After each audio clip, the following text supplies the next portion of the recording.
समातु Syed Ayatollah उज़्मा अल-मर्जी दीनी सादिक़ुल हुसैन शिराज़ी दामज़िल आली ने पिछले माह मुबारक रमज़ान जो खुतबे में इशारा किया था, इस हदीस की तिलावत फरमाई थी। एहतराम मोमिन के हवाले से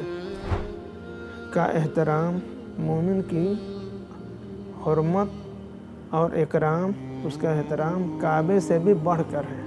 तो जो इन चीज़ों का मस्दर है, जहाँ से ये सारी चीज़ें हमें मिली हैं,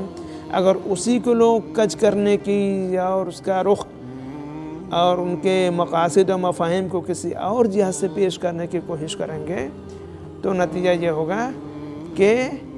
इन चीज़ों पर भी कोई भरोसा नहीं रह जाएगा। नमाज और रोज़ों के तरीक़ों पर आग़ाज़ सैयद ने जो इशारा किया है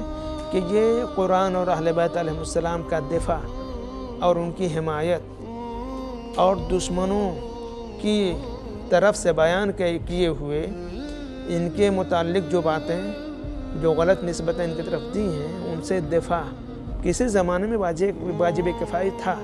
हमारी बातों को कबूल करेगा, हमारी पैरवी करेगा और एक बंदे मोमिन बन जाएगा।